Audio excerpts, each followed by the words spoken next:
के बिंदास बुल में आपका स्वागत है। इसमें मौजूद है लंदन रियासत में और उसके कुंवर पड़ोसी चैंपियन के पास में। इस रियासत को सबसे पहले ऐसी चीज पूछनी थी, बाकी मैं कर ले चुका हूँ।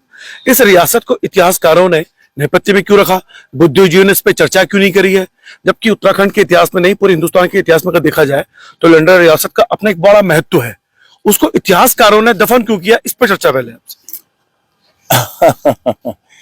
मैं क्या व्याख्यान दूं इसका रवि भाई। देखिए, एक परंपरा चली, ancient Indian history, medieval Indian history, modern Indian history. अंग्रेज का ये तसव्वुर रहा कि भारतवर्ष की जो मार्शल वीर कौम है, मार्शल कास्ट वीर कौम, उनके इतिहास को दफन कर दो, ये मार्शल कौम अपने आप दफन हो जाएंगे।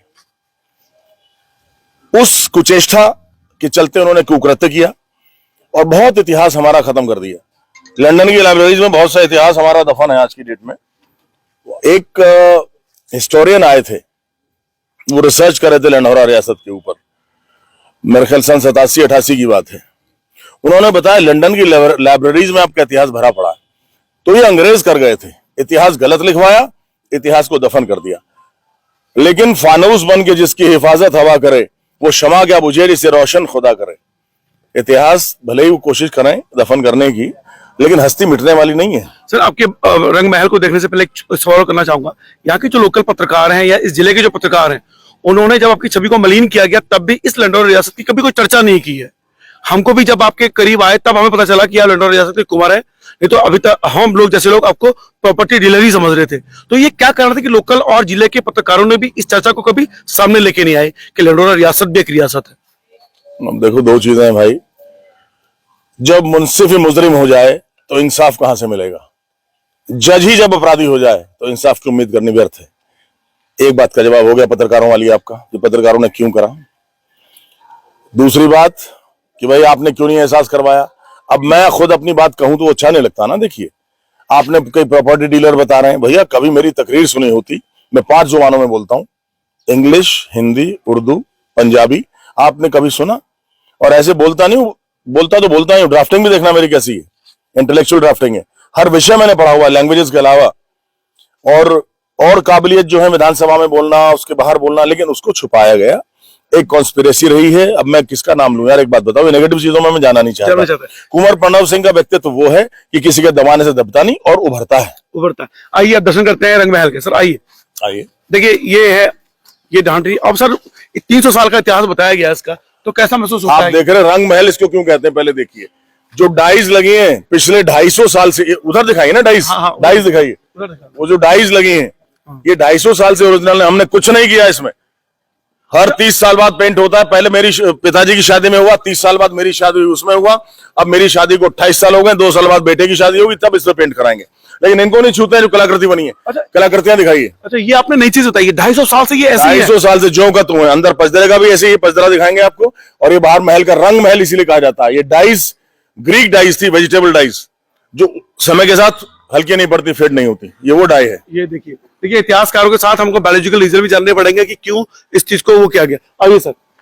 ये चौड़ी है जो आप देख रहे हैं दरवाजा। महल की जो नींव है वो 10 फीट से ज्यादा चौड़ी है। और ये डोडी का देखना आप कितनी चौड़ाई इसकी है। यहां जब 2016 में हमारे मुसलमान भाइयों ने अटैक किया था, 10,000 मुस्लिम आए थे, तो ट्रैक्टर से टक्कर मारी थी। ये ट्रैक्टर की टक्कर है, लेकिन कुछ नहीं बिगड़ा इसका। ये टक्कर मारी ट्रैक्टर से। अच्छा, यहाँ पे ट्रैक्टर? हाँ, ट्रैक्टर उठाकर वहां, ट्रैक्टर उधर हटा दे आगे से। दिखाओ, ये देखिए, ये ट्रैक्टर को यहाँ लगा के ट्रैक्टर छोड़ दिया था। ये जो क्रैक आया है, हमारे ट्रैक्टर को यहाँ लगा के छोड़ दिया था, लेकिन कुछ नहीं बिगड़ा। देखिए, ये 250 साल पुरानी बिल्डिंग है, आप देख रहे हैं। देखिए, लंढौरा रियासत की जो रियासती है उसे आप महसूस कीजिए आप। और देखिए, इसका बॉन्ड कर दिया, क्या वो कर दिया, लाइट। हाँ सर, अब तो ये लकड़ी देखिए आप, इसकी कितनी थिकनेस है, 1 फुट चौड़ा है ये दरवाजे आप देखिए। हल्का सा आदमी तो बंद भी नहीं कर सकता। देखिए अंदर से, देखिए हल्का सा आदमी तो इसको बंद भी नहीं कर पाएगा। ये देखिए, आ जाओ। ये देखिए आप, कितना हैवी है ये डोरी है महल की। देखिए, लगभग जो आप कह सकते हो कि ये 8 इंची का ये दरवाजा है, लगभग। और कितनी बड़ी बात है। अब ये सूखी चूने की चटाई है, इसमें लेकर नहीं देखो ऊपर छत पे, इसको डाल बोलते हैं डाल। अच्छा, आज जो देख रहे हैं ये डाल है। अच्छा सर, और ये जो डोर है ये भी 250 साल पुराना ही है? सर 250 साल पुराना है। महल के साथ हर चीज है, ईंटें, दरवाजे। ये देखो सीमेंट नहीं है, सुर्खी चूना है। ये देखो ना, ये देखो आ जाओ। ये सुर्खी चूना कहलाता है, जिसमें उड़द की दाल पीस के, गोला पीस के सुर्खी चूने के साथ मिलाया जाता था। जोगा तो है आज भी। दीवारों की मोटाई देखिए कितनी है। ये चौक है, यहां पर सेलिब्रेशन वगैरह हुआ करते थे। आप 5 दरवाजे देख रहे हैं, पांच की संख्या लकी मानी जाती थी। हर जगह 5 ही दरवाजे मिलेंगे आपको। यहाँ 5 से ज्यादा थे, लेकिन 2 बंद कर दिए गए, तो 5 ही यहाँ है। इधर भी 5 है। ये पचदरा कहलाता है इसीलिए। अच्छा, 5 दरवाजे मतलब 5 दरवाजे। 5 दरवाजे। तो इसको रखने का क्या महत्व था? ये जो सनातन धर्म है उसमें 5 की संख्या लकी मानी गई है वास्तुशास्त्र में, इसलिए। अब डिजाइन देखिए आप, ऊपर तक ऐसी डिजाइन यहाँ का गया है, पत्थर के बने हुए छज्जे।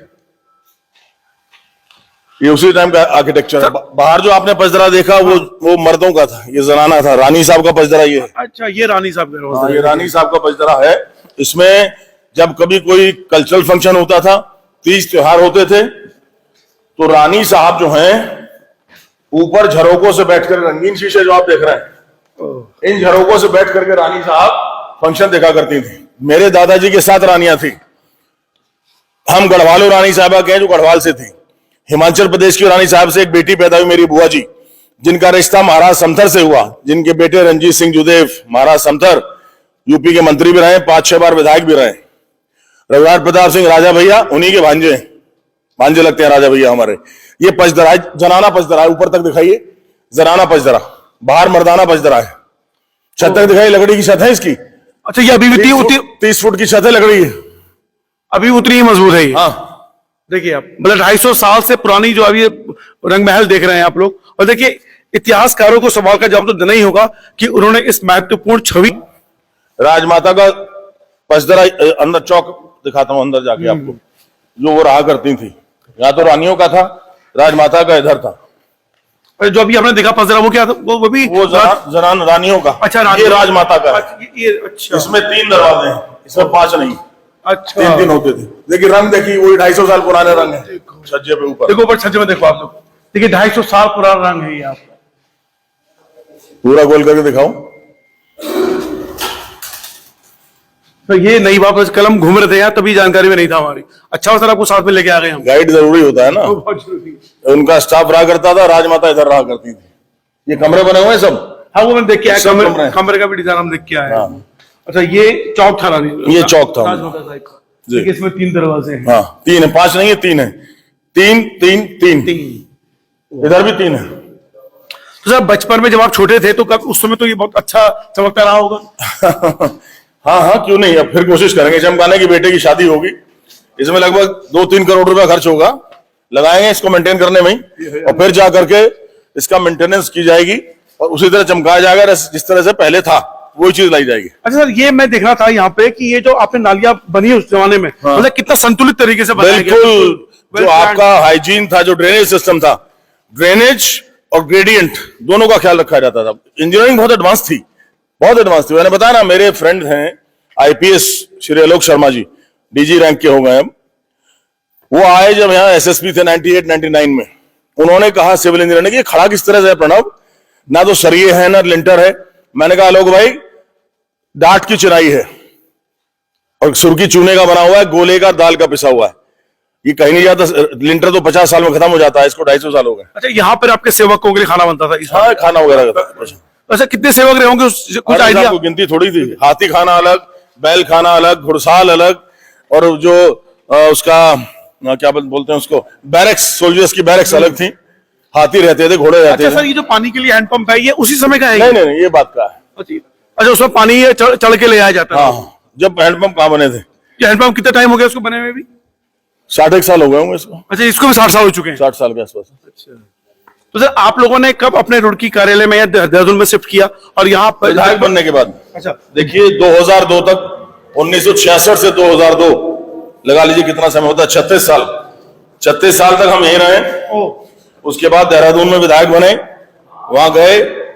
रुड़की का कैंप ऑफिस मैंने लिया है 2005 में। 17 साल से मेरे पास है। 17 साल से रुड़की वाला कैंप ऑफिस है, और 20 साल से हम देहरादून में है। 19 साल से। और सर, इस वाले के जहां अभी हम बैठे थे, ये इसका महत्व क्या है? ये बड़ा जरा सबसे इंपॉर्टेंट है, आप देखेंगे महल से जुड़ा हुआ है। हाँ हाँ। ये वास्तु की दिशा से सबसे इंपॉर्टेंट है। आप देखें, इसको पंचदरा कहते हैं। 5 दरवाजे हैं, देखेंगे। अच्छा। 5 की संख्या बहुत लकी मानी जाती थी। यहाँ पर जो और प्रांत के राजा आते थे, अच्छा, उनके लिए अधिकारी आते थे, उनका ड्राइंग रूम, उनका खैर मकदम, उनका वेलकम किया जाता था। ये ये सबसे खूबसूरत। यहाँ पर मसनद मिल जाती थी और नाचने वाली मुजरा करने के लिए इधर आती थी। डांस यहाँ होता था, कुर्सियां लगती थी साइड। मसनद में महाराज साहब बैठते थे, राजा साहब। अच्छा, ये महाराज साहब के बैठने का स्थान मेरे था। दादाजी आखिरी राजा थे, महाराज बलवंत सिंह। आ जाओ। महाराज बलवंत सिंह जी आखिरी राजा है। ये आपके दादाजी हैं? दादाजी हैं। यानी आपके पिता नरेंद्र सिंह जी के पिता, उनके पिता, यानी इन्हीं की धर्मपत्नी गढ़वाल रानी साहिबा, अच्छा, रानी सरस्वती देवी बिष्ट, इन्हीं की धर्मपत्नी थी। देखिए ये है जो जिनसे हमारे गढ़वाल से संबंध जुड़ा हुआ था, और यहाँ पे राजा साहब बैठा करते होंगे। आप कल्पना कीजिए उस दौर की, उस रियासती की। और मैं फिर दोहराऊंगा कि इतिहासकारों ने अन्याय किया है इससे पिलंडर रियासत के साथ नहीं, उत्तराखंड के साथ भी और हिंदुस्तान के साथ भी, कि उन्होंने इस धरोहर को छिपा के रखा है। ये अंकुश है हाथी हाँकने के। अच्छा, ये हाथ की बात अंकुश है। एक रानी नेपाल से थी, सबसे छोटी वाली। उनके दहेज में गोरखे सिपाही आए थे, खुकरियां उनकी याद में लगी हुई हैं। देखिए नेपाल रानी, नेपाल वाली जो थी, उनके साथ जो बॉडीगार्ड थे। सर ये जो ये देखो, ये जो टाइगर सा दिखाई दे रहा है, ये शेर पाला था, फादर ने, मर गया था ये। अच्छा, तो ये असली बॉडी है ये? हाँ। अच्छा, तो सर ये कछुए के हैं, कछुए की ढाल की तरह। अच्छा, ये गोल वाली ढाल सामने रखते थे, फ्लैट वाली कवर के पीछे बनती थी। और ये भी कछुए की है? हाँ हाँ। अच्छा, ये भी कछुए की है। तो सर इसको जैसे आपने ये देखिए, हाँ, ये हुक्का, ये भी परंपरागत। अच्छा, ये परंपरागत। इसको कितने साल हो गए? इसको तो 20 साल हुए। अच्छा, विधायक बनने के आसपास ही लाए थे इसको। ये हमारी ससुराल की गिफ्ट है, दादरी, ग्रेटर नोएडा। अच्छा। स्वर्गीय महेंद्र सिंह भाटी उत्तर प्रदेश के शेर होते थे, 4 बार के विधायक। और यहाँ की तरह विधायक नहीं, उत्तराखंड में 1 लाख की जनसंख्या बनते हैं, वहां 4 लाख से ऊपर जनसंख्या है, और लगातार 4 बार जीते। उनका राजनीतिक मर्डर किया था, उनकी हत्या ना होती तो मुख्यमंत्री बनते आदरणीय महेंद्र सिंह भाटी जी। अच्छा सर, एक चीज और मुझे और जाननी है कि जैसे अभी आपने रखा है, तो इसको तो लिखने के लिए लाइसेंस मिलता होगा? सब है। अच्छा, वो हाँ, परमिशन होती है। परमिशन होती है ना सर उसकी? अच्छा, जैसे में शिकार में मारे गए पहले, अब तो बंद हो गया शिकार। तो हाँ, हमारे फादर ने शिकार किए उस समय के। ये ढाल तलवार आप देख रहे हैं? हाँ, ये ढाल तलवार है। ये बर्छी है, बता दूं, ये भाला नहीं है। अच्छा, ये नीचे से बल्लम होता है, ऊपर से होता है नेजा, और ये बीच में चांदी का इसका मूठ है, और उसमें मीनाकारी है ढाल में भी। ये पूरा चांदी का है ये? हाँ, चांदी का है। अच्छा, तो इसका क्या भाले में उसमें क्या अंतर होता है? नीचे से बल्लम है, ऊपर से भाला, तो बर्छी बोलते हैं इसको। अच्छा, नेजा ऊपर से, नीचे से बल्लम है, ये बर्छी कहलाती है। बर्छी कहलाती है। देखिए, अच्छा सर, यहाँ पे और भी थे उसको? हाँ, निकाल के ले गए चोर, जब मुस्लिम समाज ने अटैक किया था। अच्छा, तब ले गए। हमारे मुसलमान हमारे भाई थे, हरीश रावत ने ऐसा बीच बो दिया कि साहब इन्होंने कुरान की तहजीबी कर दी, झूठ बोल दिया, और वहां ने उकसा दिया, उन्होंने आग लगा दी। हमारी मदर को बहुत सदमा पहुंचा, मदर की मृत्यु भी हमारी इसी सदमे से हुई। अच्छा, महल छोड़ना पड़ा, पापा मम्मी यहीं रहते थे। पिताजी को हम अपने साथ ले गए, उनको हार्ट अटैक हो गया, परेशान हो गए मदर की मृत्यु के बाद। तो हमारे साथ रहे, 6 साल हो गए मदर की मृत्यु हुए। 2016 में उनकी डेथ हुई थी, अक्टूबर में। यानी कि उस दंगे से बहुत सदमा पहुंचा इस रियासत को भी, राज परिवार को भी। बिल्कुल भाई, एक बात बताइए, अपने घर के लोग ही घर जलाने लगेंगे तो कैसा लगेगा उकसाए में आकर के। जैसे इस बार पता नहीं कहां से एक लल्लू पंजू पकड़ के लिया, हेलीकॉप्टर वाला विधायक बना दिया, वो जनता आप देख रही है। ऐसे जब हुआ था 2016 में, लेकिन वजूद नहीं है कोई हेलीकॉप्टर तो हवा में रहता है, जमीन पर कोई वजूद नहीं। तो सर लगता है कि इस रिपोर्ट के बाद इतिहासकारों पर नजर बनेगी इस? बिल्कुल, आपका प्रयास सराहनीय है। आप जो कर रहे हैं वो वास्तव में उपकार होगा उत्तराखंड के ऊपर, और यहाँ के पत्रकारों की भी आंख खुलेंगी कि कुंवर प्रणब सिंह चैंपियन एक बुद्धिजीवी भी है, ठीक है, बलवान भी है। भाई मेरे पास जो पर्सनालिटी है बड़ी वर्सेटाइल है, विद्वान, बलवान, किसान, नौजवान और नेता महान। कोई दूसरा तो दिखा दो जो 57 साल की उम्र में रखता हो। घमंड से नहीं कह रहा हूं, तपस्या करता हूं, अभिमान है। दूसरा दिखावना कोई नहीं था, 4 बार का विधायक। कई तो शराब पी के खोखले हो जाते हैं, बुढ़े हो जाते हैं एक बार में, यहाँ 4 बार के हैं, और आगे की तैयारी सांसद की है। और इसके साथ खाली ये नहीं, इसका भी, ये भी। लेकिन ये कॉम्बिनेशन बड़ा रेयर होता है, जनता को पत्रकारों ने नहीं दिखाया। आप लोग दिखाएंगे, मुझे उम्मीद है। शायद इससे युवा भी लाभान्वित हों और हमारे जैसे बनने की चेष्टा करें कि विद्वान भी हों और बलवान भी हों। सर अंतिम सवाल के साथ इंटरव्यू में फिनिश करूंगा। सर ये जानना चाहूंगा, ये जो रंग महल है, इसका जो पुराना गौरव है, यानी जो रंग रोगन होगा, कब तक इसकी उम्मीद हम तय करें? हर 30 साल में होता है। मेरे पिताजी की शादी हुई, फिर मेरी शादी हुई 30 साल बाद। अब ईश्वर कृपा से इंशाल्लाह बाय गॉड्स ग्रेस मेरे बेटे की होगी और 2 साल रह रहे हैं। 30 साल में लगभग 2-2.5 करोड़ रुपए लगेगा, इसमें लगाएंगे अपने पूर्वजों की एक जो धरोहर है। और जिस तरह से आपने हाईलाइट किया है तो मुझे लग रहा है 50 लाख और लगाने पड़ जाएंगे, 3 करोड़ तो इसी में लग जाएगा। लेकिन कोई बात नहीं, वो इन्वेस्टमेंट है, वेस्ट नहीं होगा। बहुत बहुत धन्यवाद से बात करने के लिए। फिलहाल उम्मीद करता हूं कि इतिहासकार और बुद्धिजीवी जो उत्तराखंड और हिंदुस्तान के हैं और विश्व के भी हैं, क्योंकि लंडौर रियासत 300 साल पुरानी रियासत है, इस पे चर्चा होगी, इतिहासकार इसको अपनी नजरों में लाएंगे और उस नजरों से पूरे विश्व को दिखाएंगे। और ये धरोहर सिर्फ लंडौर रियासत के परिवार की नहीं है, ये उत्तराखंड की रियासत है, ये हिंदुस्तान की रियासत है, ये विश्व की रियासत है। फिलहाल रवि के बिंदास बोल देखने के लिए शुक्रिया।